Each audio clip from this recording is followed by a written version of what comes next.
The dream truck might actually be here. Recently, we've seen trucks can cost as much as $100,000 plus. They are basically the same as buying a house at this point. But now we might have a solution that will actually bring prices substantially down with a truck that's called Slate that is apparently going to cost somewhere around $20,000 after EV credits. So it's actually like mid 20s, but after all of your EV tax credits, because it's an EV, it'll actually be around 20K. Or I think they said even under 20. So that's a good price. And this truck is actually pretty interesting. So this little description here obviously is 150-mile range with an option to go to 240. And the way this whole thing is built is pretty interesting. It's like compact, plug and play stuff. Like you can put things, add things on, take things off very easily. And we'll watch the video, but it's This interesting is how a it Slate. works. This Slate seats 2 and can carry sheets of plywood. This Slate seats 5 and can fit tons in the frunk. It's actually the same Slate. This is narrated by me, Jeff. I work at Slate and just happen to have a great voice. He really does. That's Chris, our CEO. Chris thinks new cars are too expensive and too complicated. A Slate cost in the mid-20s. Brand new. One sec, Chris. Actually, under This 20 is the- after current incentives. The tax credits says it at the bottom here. Expected price, pricing excludes tax fees, whatever, all this stuff. And then you may qualify for $7,500 clean vehicle tax credit. So that's where they get the price to under 20K, because $30,000 truck is still better, more reasonably priced than a lot, but that's still expensive. 20K, now you're talking a lot more affordable. People look at it and say, wow, that's really cheap for a truck. And if you just need some basic truck that you can make into, like, look into an SUV when you're not using it as a truck, and you get options to do things.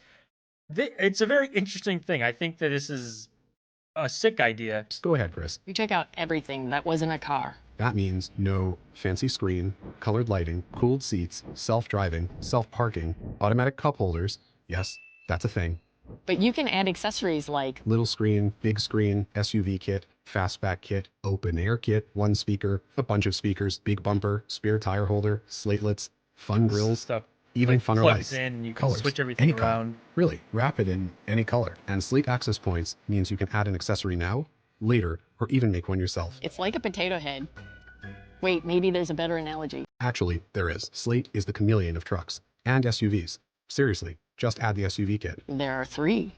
A Slate is not like other cars, or trucks, or SUVs. And Slate is not like other car companies. Slate, we built it, you make it.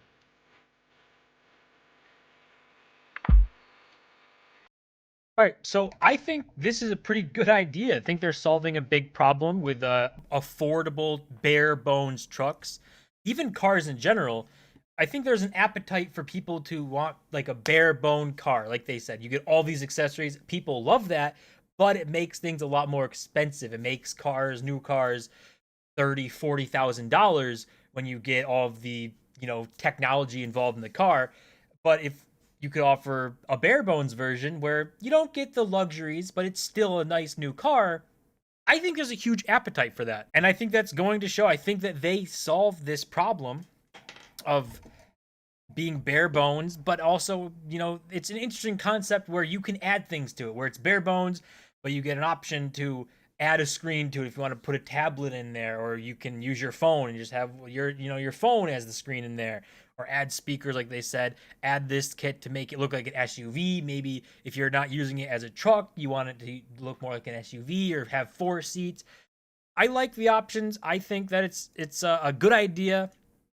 And honestly, there's probably a pretty big appetite for something like this, because I think people are dying. There was huge talks when I forget what the truck's from. It might be a Japanese truck. It looks very similar to this. I think it's a Toyota.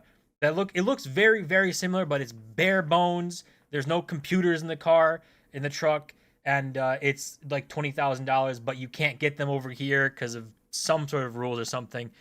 But this is, I think, made in America, and it's an EV, so maybe that turns some people off. But if you can get the basic needs of a truck out of this for $20,000, and you get these different, options where you can make it an SUV. You can do things, different things you want to do, different plug and play options. I think that this is going to be a very a very good thing.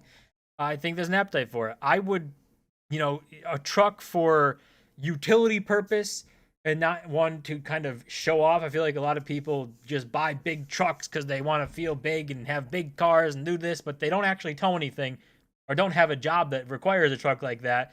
They just kind of want it. And this is a good option for people that actually need a truck for either their company or work or to tow something. And now you can actually get it for an affordable price. $20,000, under 20K is great. Even at, like, let's call it 28,000, if, like, without the incentives, that's still a good price for a truck. And obviously, because it's an EV, if you can charge your phone, you can charge your car. I don't know exactly how, true that is, because I think you still need, I know Teslas, you can charge it through a normal outlet, but it's going to take forever to charge that thing to get, like, even half the range or full charge. It's going to take forever if you don't have, like, something installed into your house to actually charge it, where you could plug it in overnight and it'll be full overnight. I think if you plug it into a normal outlet overnight, you're not actually going to charge that quickly. But maybe I'm wrong. Maybe they figured something out to get it better. And this is the, truck compared to other trucks. So this is Chevy Silverado, Ford Maverick, and the Toyota. I think this looks like the outline from 1985. But the Toyota that people talk about is like bare bones, 20K. So a little bit bigger than that, but comparable to this one. And then the modern trucks, it's the Ford Maverick, it's a little bit smaller. And then this Chevy, it's massively smaller than that. But if it gets the job done, it gets the job done, right? If you go to the SUV thing, still similar. It's kind of bigger than the SUVs actually, but smaller than the trucks. So maybe a good mid-size thing. And then the specs here, this is the 150 miles standard battery, and then extended battery, which they say that you can actually do later. Like, you can upgrade to that. You don't have to, like, buy it as that standard one if you want those more miles.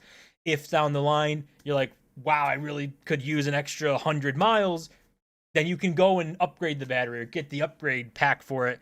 So it's interesting. It's all, like, plug and play, customizable. So it's not something we've really seen, and it still comes with these features that are, still somewhat modern: backup camera, remoteless, keyless entry, auto high beams, stuff like stuff that isn't bare bones doesn't have any of this, but they've worked it into there.